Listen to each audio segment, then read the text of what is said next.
What happens when the galaxy's most peaceful civilizations discover that their salvation comes from the universe's most dangerous planet?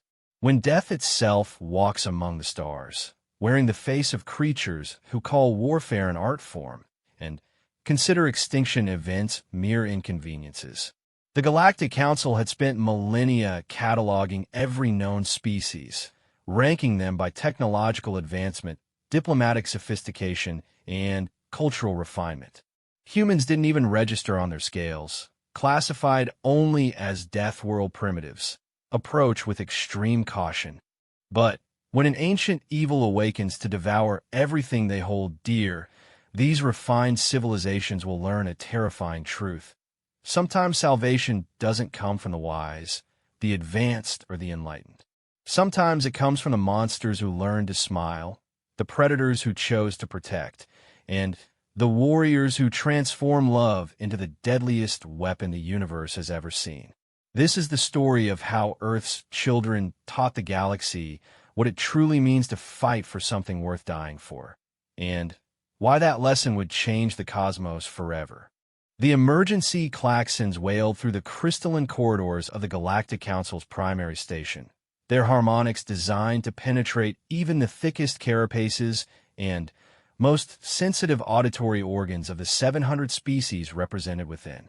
Ambassador Zethkar of the Velothian hegemony pressed his 6 delicate manipulator arms against the communication console, his bioluminescent patches flickering in patterns that would have been beautiful under any other circumstances. "Status report," he demanded, his translator converting his complex pheromone speech into the standard galactic tongue. The holographic display materialized before him, showing sectors of space going dark one by one, not destroyed, simply ceasing to exist as if reality itself was being consumed. The devourer had awakened after 10,000 years of slumber, and it was hungry. 73 systems have gone silent in the past rotation, reported Commander Yilseth, her crystalline form refracting the emergency lighting into prismatic rainbows. The pattern matches ancient records. It's moving toward the core worlds. Zethkar's patches dimmed to a sickly yellow. The devourer was no mere fleet or army. It was entropy given form, a cosmic cancer that consumed not just matter and energy, but the very concept of existence itself. Their ancestors had barely managed to force it into hibernation, and that was when the galaxy teemed with warrior races long since evolved into peaceful philosophers. "What are our defensive options?" he asked, though he already knew the answer. "Our combined fleets represent the pinnacle of civilization," Yilseth replied. "Advanced shields, sophisticated weapons, tactical systems refined over millennia. Against conventional threats, we are invincible." She paused, her form flickering with uncertainty. "But the devourer doesn't fight. It simply unmakes. Our weapons are designed for war, not for battling non-existence itself." The council chamber filled with representatives from across the galaxy as the emergency session convened. The ethereal collective's ambassador floated in her containment field, her gaseous form swirling with agitation. The mechanosynthesis union's delegate stood motionless, processing data through quantum computations. Even the ancient Zephyrians had sent an envoy, their time-dilated consciousness compressed into the present moment. "We have perhaps 20 rotations before it reaches the first core worlds," announced Supreme Arbiter Veldar, his voice carrying the weight of 10,000 years of accumulated wisdom. "Our greatest scientists have confirmed what the ancient texts warned. Conventional warfare is useless. The devourer exists in a state of quantum uncertainty, simultaneously real and unreal until observed, at which point it becomes whatever is most antithetical to the observer." A ripple of despair passed through the assembled delegates. These were species that had transcended warfare millennia ago, choosing instead to perfect art, philosophy, and the gentle sciences. Their weapons were relics, maintained more as historical curiosities than tools of violence. "There must be something in the archives," insisted Ambassador Kreethai of the Songbird Confederation. The ancients defeated it before. Not defeated, Velder corrected grimly. Contained, and at a cost that nearly emptied the galaxy. The warrior races that accomplished this feat no longer exist. They either destroyed themselves in their primitive conflicts or evolved beyond the capacity for violence. "What about the border worlds?" asked a small voice from the back of the chamber. All eyes turned to junior analyst Pipsqueak, a young Flutterby whose species was so peaceful they apologized to plants before harvesting fruit. The catalog mentions several worlds classified as unsuitable for civilization due to excessive violence potential. An uncomfortable silence fell over the assembly. The Death Worlds were a shameful secret. Planets where evolution had taken a wrong turn, creating species so fundamentally violent that they were quarantined for the safety of civilized space. Most council members had never even seen the classified files. "Those worlds are forbidden for good reason," Veldar said carefully. "The species there are incompatible with civilized society. They resolve conflicts through physical violence, compete for resources rather than sharing, and some even consume other living beings for sustenance. But they fight," Pipsqueak persisted. "Not just fight, they're good at it. The reports say some species on those worlds have survived extinction events multiple times. They adapt, evolve, and overcome challenges that would destroy any civilized race." Zethkar accessed the restricted files, his security clearance barely sufficient. The list was mercifully short. Less than a dozen worlds had produced species so inherently dangerous that contact was forbidden. Most were already dead, their inhabitants having destroyed themselves in nuclear fires or biological warfare. But one entry made his patches flicker with something between fascination and horror. "Sol 3, he read aloud. "Classification, Deathworld Prime. Dominant species, humans. Status, actively monitored. Threat level, absolute. Note, under no circumstances are these creatures to be contacted or allowed access to galactic technology." The file continued with details that seemed impossible to civilized minds. Humans had not just survived multiple extinction events, they had thrived because of them. Ice ages had made them stronger. Volcanic winters had taught them cooperation. Asteroid impacts had inspired them to reach for the stars. They had domesticated other predators, turned poison into medicine, and somehow convinced their entire planet's biosphere to serve their needs. "Look at their military history," whispered Commander Yilseth, her crystalline form going almost transparent with shock. "They fought continuously for their entire recorded civilization. Not just with weapons, but with ideas, economics, information. They've turned warfare into an art form." The file showed images that would have traumatized most civilized beings. Humans throwing themselves into hopeless battles for abstract concepts like honor and freedom. Soldiers diving onto explosives to save their companions. Civilians enduring siege warfare that lasted for years rather than surrender. Children learning to fight before they could properly walk. "They're monsters," breathed the ethereal collective's ambassador. "No," said Veldar slowly, studying the psychological profiles. "Monsters kill for pleasure or instinct. These creatures fight for each other.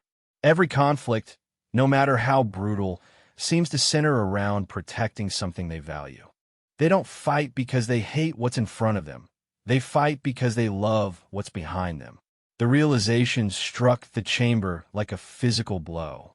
Here was a species that had weaponized love itself, turning the deepest bonds of affection into reasons to commit acts of incredible violence. It was beautiful and terrible in equal measure. The files mentioned something called human ingenuity. Zethkar continued reading.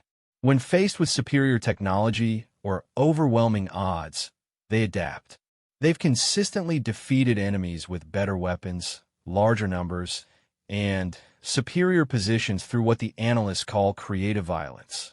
They don't just fight harder, they fight smarter, meaner, and more efficiently than should be possible.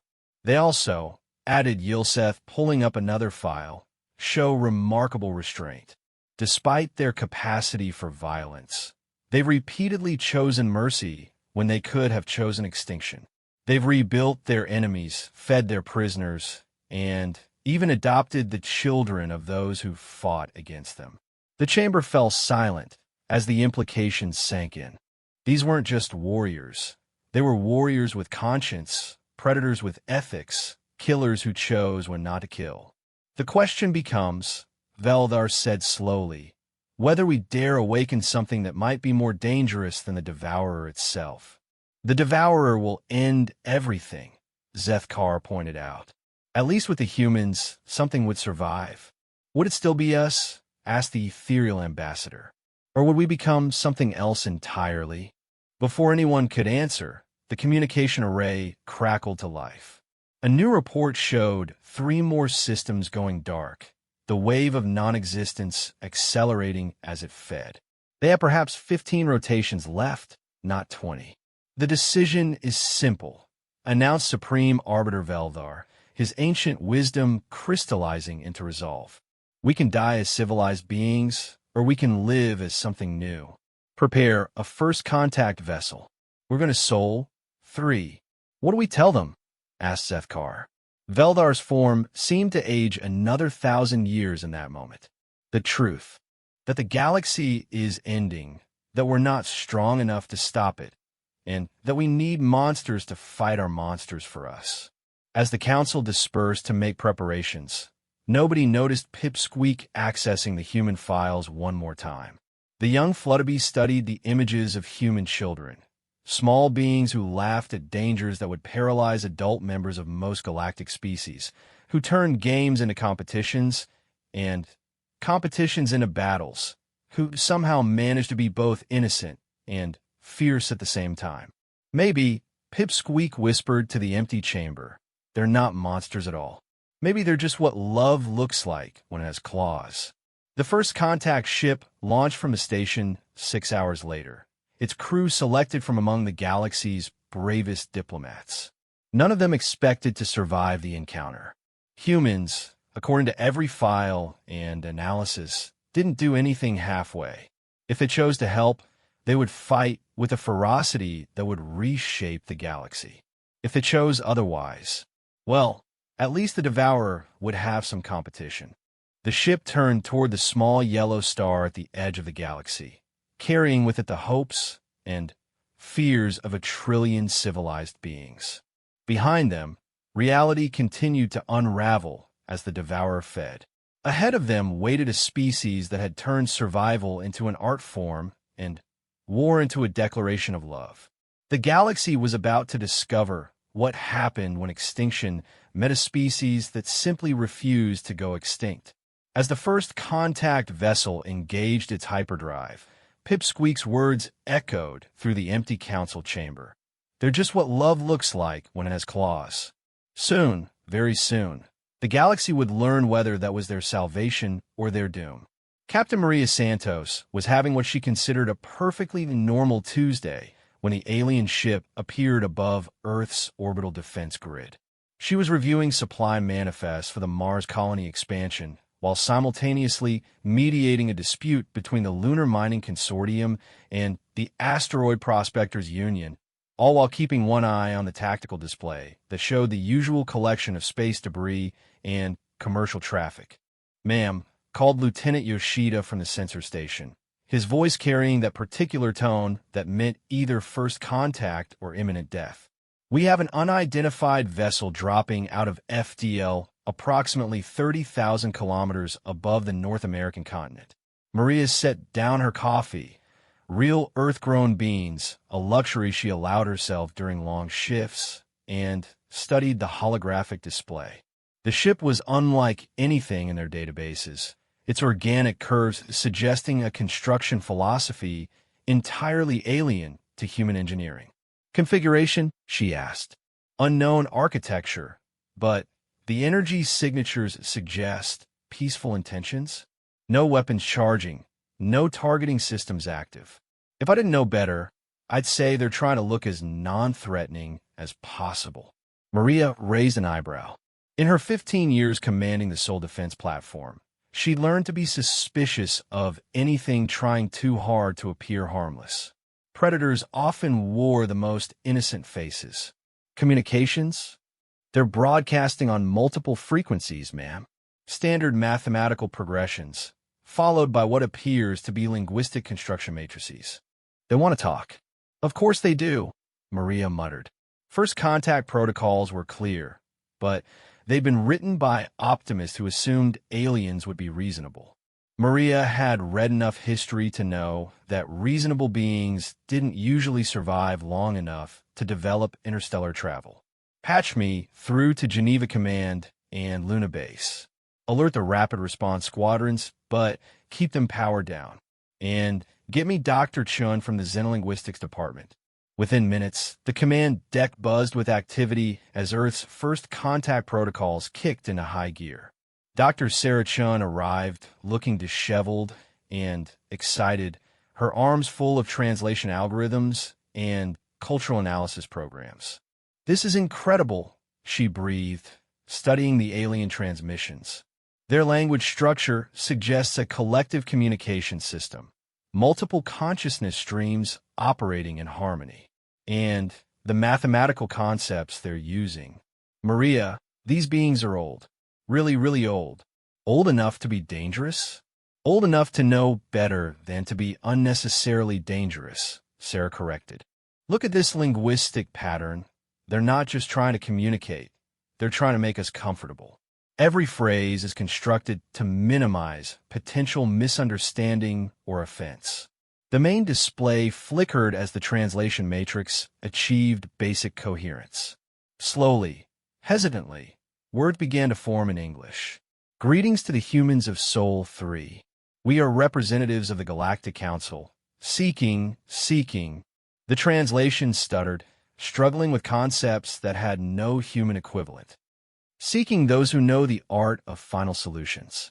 We come bearing grave tidings and a request that may doom us all." Maria exchanged glances with Sarah. "Finale solution." That's either very bad translation software or they're asking us to kill something. Or someone, Sarah added quietly. The alien transmission continued, growing more coherent as the translation matrix adapted. "We know of your species through long observation. We know you are what we term Deathworlders, beings evolved in conditions of constant threat and violence. We have come because the galaxy faces extinction, and we lack the capacity to prevent it. They're afraid of us," realized Lieutenant Yoshida. "Look at the transmission patterns, elevated stress indicators, chemical markers of fear. They're absolutely terrified." "Good," Maria said flatly. "Fear means respect." "Sarah, what's this about extinction?" Before the linguist could respond, the alien ship transmitted a data package that made the defense platform's computers scream warnings. It was massive, compressed with technology beyond human understanding, containing what appeared to be historical records spanning millions of years. "They're sending us their entire database on something called the Devourer," Sarah reported, her face going pale as the translation algorithms processed the data. "Oh God, Maria. It's not a species or a weapon. It's entropy itself, a cosmic force that doesn't just destroy matter. It erases the concept of existence." The main display filled with images that hurt to look at directly. Stellar systems simply ceasing to exist, not destroyed but edited out of reality itself. Entire civilizations vanishing not just from the present but from the past, as if they had never been. "It's real?" Maria asked, though part of her already knew the answer. The fear in the alien transmissions was too genuine to be fabricated. According to this, it's been dormant for 10,000 years. Something woke it up, and it's moving toward the galaxy's core worlds. The aliens' fleets are useless. You can't fight something that exists in quantum superposition. But we can. Sarah was quiet for a long moment, studying the cultural analysis that accompanied the historical data. "They think we can. Look at this," They've been studying us for centuries, cataloging our conflicts, our adaptations, our responses to extinction events. They think our experience with constant warfare has prepared us for something like this. Have we fought anything like this before? Not exactly, but we've fought impossible odds before. We've survived ice ages, plagues, asteroid impacts, nuclear weapons, climate change, AI uprising, the corporate wars, the Mars rebellion. Sarah trailed off, realizing what she was saying. My God, from their perspective, we're a species that specializes in surviving the unsurvivable. The alien transmission resumed, and now Maria could hear something like desperation in the translated voice. We understand that contact with your species was forbidden by our own laws. We understand the risks of awakening a Deathworld species and introducing them to galactic technology. But we face complete extinction. Not just death, the erasure of everything we have ever been or ever could be. We come not as conquerors or teachers, but as supplicants. We beg for your help. Maria found herself staring at the tactical display, her mind racing through possibilities. First contact should have been a moment of wonder and diplomatic, careful steps. Instead, they were being asked to fight a cosmic horror that terrified species with technology millions of years advanced beyond humanity's. What do they want us to do? She asked. The answer came immediately, as if the aliens had been waiting for exactly that question. Fight, they said simply. Fight as only Deathworlders can fight. Fight with the fury of a species that has never accepted extinction as an option. Fight with the creativity born of constant adversity. Fight with the ruthlessness of predators who have learned to protect instead of just to hunt. And if we say no, then everything dies. But if you say yes, the transmission paused, and when it resumed, there was something like awe in the alien voice. If you say yes, you will need to become something more than human. The galaxy will give you technology beyond your current understanding, resources beyond your imagination, and the support of 700 civilized species. But in return, you must do what we cannot. You must be willing to become monsters in service of preserving everything good in the universe. Lieutenant Yoshida looked up from his station. Ma'am, I'm reading massive energy signatures throughout the system. More ships are arriving. The display updated to show vessels materializing across the solar system. Not threatening positions, but obviously advanced craft taking what could only be called protective formations around Earth. They're not just asking, Maria realized. They're offering to make us partners. More than partners, Sarah said, her voice filled with wonder as she processed more of the transmitted data. They're offering to make us the galaxy's guardians. Look at this. Full technology transfer, citizenship for all human colonies, representation in their government. They're not trying to uplift us or civilize us. They want us exactly as we are. Violent and dangerous, capable and unbreakable, Sarah corrected. They've studied our history, Maria. They know about Stalingrad and Thermopylae and the Alamo. They know about parents dying to save their children and soldiers jumping on grenades to save their squads. They know about humans choosing to fight impossible odds rather than surrender what they love. The alien transmission crackled again, and this time the voice carried overtones of hope. We have watched your species for centuries, and we know what you are capable of. You take broken worlds and make them gardens. You take hopeless causes and make them victories. You take extinction events and turn them into evolutionary opportunities. The Devourer has never faced a species like yours, one that treats survival as a moral obligation rather than a biological imperative. Maria stood silent for a long moment, feeling the weight of the decision settling on her shoulders. Around the command deck, her crew waited for orders that would reshape humanity's future and possibly save the galaxy.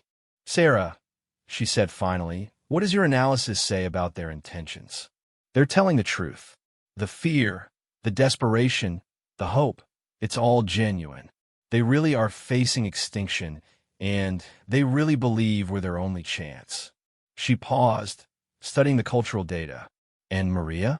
They're not asking us to become something we're not. They're asking us to become the best version of what we already are, which is warriors who fight for love rather than conquest. Guardians who protect by being too dangerous to threaten what they guard. Humans who happen to be very, very good at making their enemies regret starting fights. The decision crystallized in Maria's mind with the clarity that came from 15 years of command decisions and 40 years of living as a human being. They could say no and remain safe while the galaxy died around them. Or they could say yes and accept responsibility for saving everything. Open a channel to the alien vessel, she ordered. Channel open, ma'am. Maria looked at the display showing the organic alien ship and the protective fleet surrounding Earth, then spoke the words that would launch humanity into a larger universe. This is Captain Maria Santos of the Soul Defense Platform, speaking for the human species. We accept your request for alliance. But understand this, we don't fight wars by your rules. We fight to win by any means necessary, with any sacrifice required. If you want us to save your galaxy, you need to be prepared for what that means. We're going to do things that will horrify you, make decisions that will disgust you, and use methods that will make you question whether we're any better than the thing we're fighting. The alien response came immediately, tinged with what could only be called relief. We know. We have studied your species. We know you will do terrible things in service of wonderful goals. And we have accepted that this is the price of survival. Welcome to the galaxy, humanity. Welcome to the war for everything that has ever existed or ever could exist. As alarms began sounding across the Sol system, calling humanity to its greatest battle, Maria smiled grimly. The aliens thought they were awakening monsters to fight their cosmic horror. They had no idea how right they were, or how grateful the universe would eventually be for the monsters they had chosen to befriend. Admiral Chen Weiming stood on the bridge of the newly christened UES Indomitable, watching through reinforced viewports as the combined fleets of 700 alien species arranged themselves in formation around the human task force. 6 months had passed since first contact, 6 months of the most intensive technology transfer and military preparation in human history.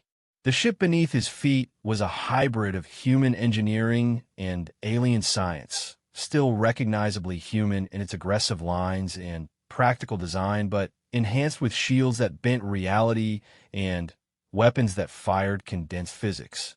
Status report, he ordered, his voice carrying across a bridge that mixed human crew with alien advisors in environmental suits. All human vessels report ready, sir, called Commander Rodriguez from the tactical station. The Relentless, the Vengeance, the Last Stand, and the Remember Earth are positioned and awaiting orders. Alien fleet coordination is complex, but functional. Functional is generous, muttered Dr. Sarah Chun, now serving as the fleet's xenological advisor.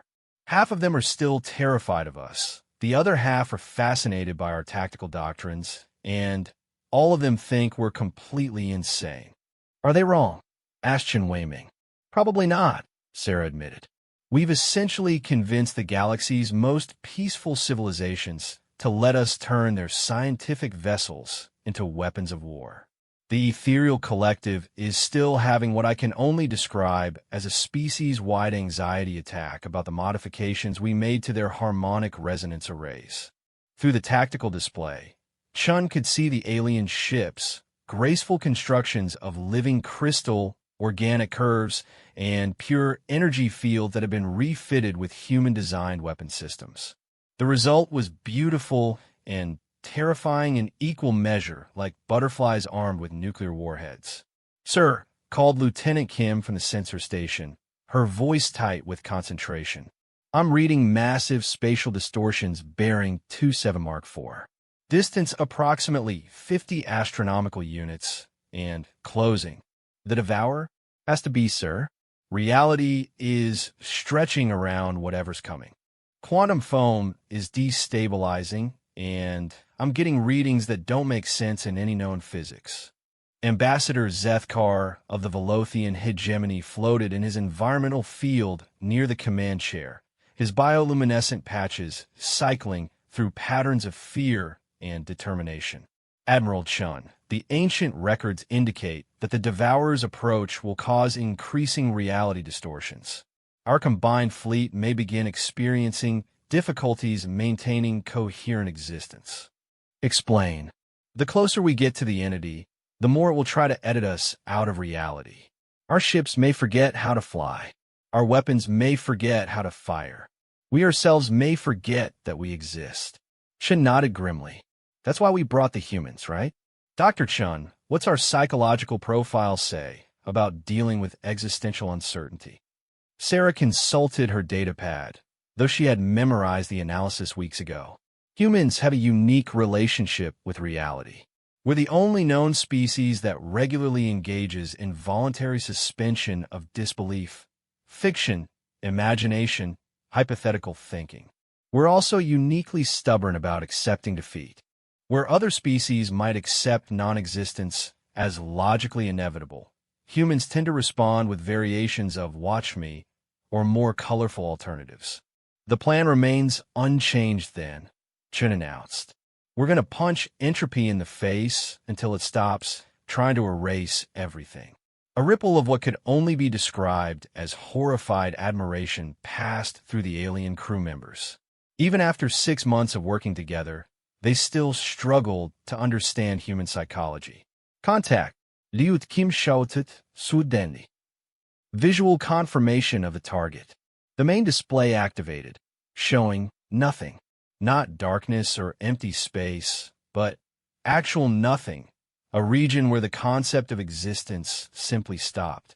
It hurt to look it directly, causing the mind to rebel against the impossibility of perceiving genuine non-being. "It's beautiful," whispered one of the Songbird Confederation's liaison officers, his translation making his harmonic speech sound like wind chimes in a storm. "It's obscene," countered Commander Rodriguez. "That thing is trying to murder causality itself." As they watched, the zone of non-existence expanded, consuming asteroids and space debris not by destroying them, but by making them never have been.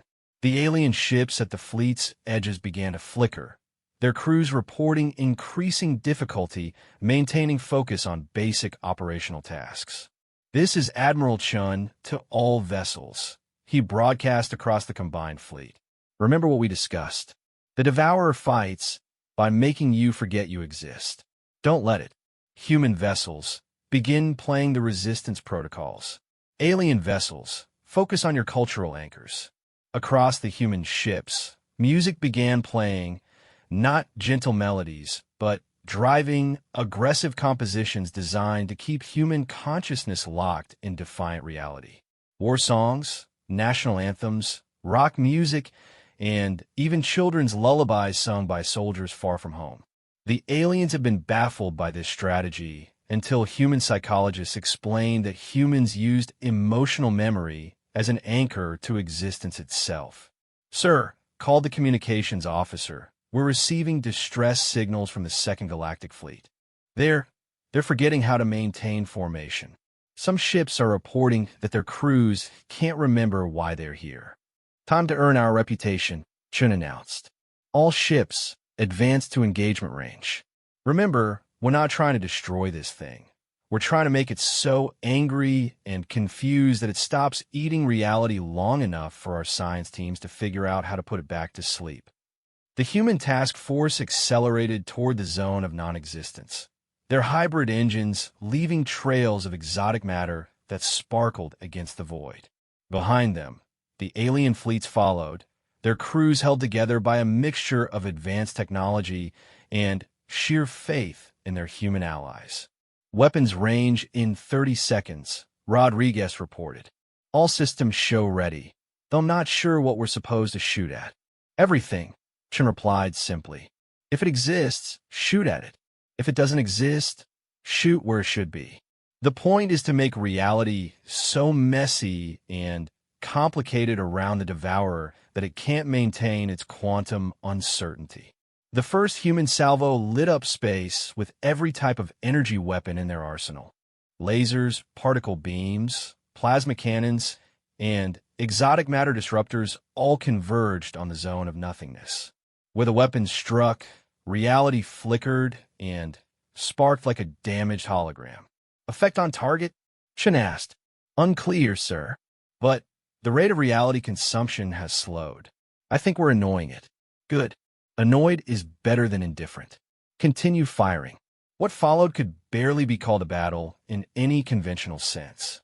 The human ships danced around the expanding void, pouring weapons fire into nothingness while their crews sang war songs and told dirty jokes to maintain their grip on existence.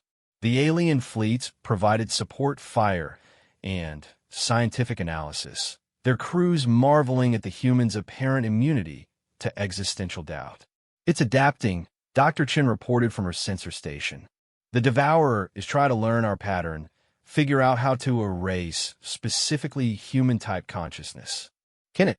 Unknown. But it's definitely trying. I'm reading quantum fluctuations that suggest it's attempting to edit human history, remove us from the timeline entirely. Well, Chun said with a grim smile, let's see how it likes editing the species that invented the phrase come and take them. The battle, if it could be called that, raged for hours. Human weapons pounded the zone of non-existence while alien science vessels analyzed every quantum fluctuation, searching for weaknesses. Slowly, gradually a pattern emerged. Admiral, Dr. Chen called excitedly. The devourer isn't actually destroying reality. It's simplifying it, reducing complex quantum states to basic probability waves. That's why it can't handle human consciousness. We're too chaotic, too unpredictable. Meaning we need to be more chaotic, more random, more aggressively human. Chun keyed the fleet communications. All ships, new orders. Stop fighting like a disciplined military force. Start fighting like humans. Be unpredictable, be creative, be absolutely impossible to understand or categorize. What happened next would be studied by xenopsychologists for centuries. The human fleet abandoned all tactical doctrine and began fighting with pure, undiluted human creativity. Ships performed impossible maneuvers just because they felt like it. Crews started combining weapons in ways that shouldn't have worked, but did anyway. The UES Vengeance actually rammed the zone of non-existence while playing 21st century death metal at maximum volume. It's working, shouted Lieutenant Kim. Reality distortion is increasing, but in our favor. The devourer can't process what we're doing because we're not following any logical pattern. The alien fleets, inspired by human example, began abandoning their own careful protocols. Songbird vessels started singing mathematical theorems. Crystal ships began resonating in harmonics that painted aurora across empty space. Even the ancient Zephyrians accelerated their consciousness to normal time and began participating in real-time tactical decisions. Analysis complete. Dr. Chen announced. The devourer exists in quantum superposition. It's simultaneously the probability of non-existence and the actuality of consumption. But if we can force it to choose a single quantum state, we make the choice for it. We force it to be something specific instead of quantum uncertainty. And the most specifically human thing I can think of. She paused, grinning with the expression that had terrified alien psychologists for months. We make it angry. Come again. We personalize it. We make it mad at us specifically. Rage is an emotional state, and emotional states collapse quantum superposition into classical reality. If we can make the devourer hate us instead of just consuming us, Chen understood immediately. It becomes something we can fight conventionally. All ships concentrate fire on the zone center, but this time use the psychological warfare protocols. Across the human fleet, communication systems activated with messages designed to enrage any listening intelligence. Taunts, challenges, and insults that range from crude to philosophically sophisticated flooded space with human defiance. The crews began broadcasting everything from playground taunts to formal military challenges, from ancient war cries to modern pop songs about surviving against impossible odds. The effect was immediate and dramatic. The zone of non-existence began to contract, pulling in on itself as quantum uncertainty collapsed into focused malevolence.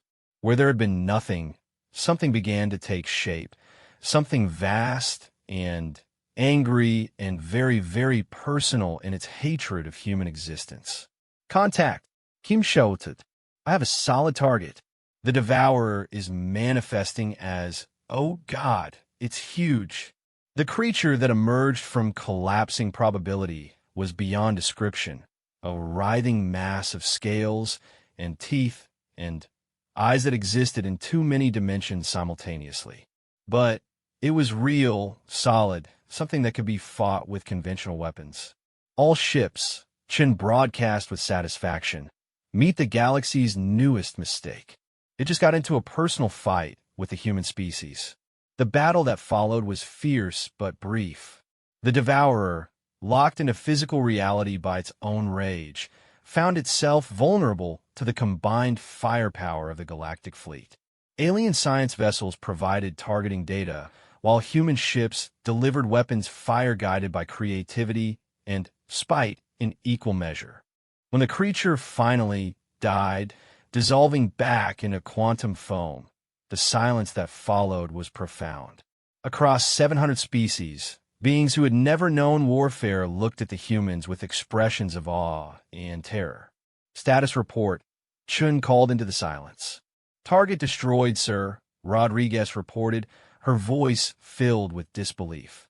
All human vessels reporting minor damage only. Alien casualties minimal. The galaxy is safe. Admiral Chen looked around his bridge at the mixed crew of humans and aliens, all staring at displays showing normal space where cosmic horror had existed moments before. Ambassador Zeth Carr was the first to break the silence, his bioluminescent patches cycling through patterns of gratitude and something that might have been worship. Admiral Chun, he said formally, the Galactic Council will want to know how to properly thank your species for saving everything that exists. Chun considered this for a moment, then smiled with the expression that had conquered a galaxy's worst nightmare. Easy, he said. Just remember that we're not monsters. We're humans. And the difference is that monsters destroy what they don't understand. Humans protect what they love, even when that love has claws. As the combined fleets began the journey home, reports flooded in from across the galaxy. Reality was stable. The consumption had stopped.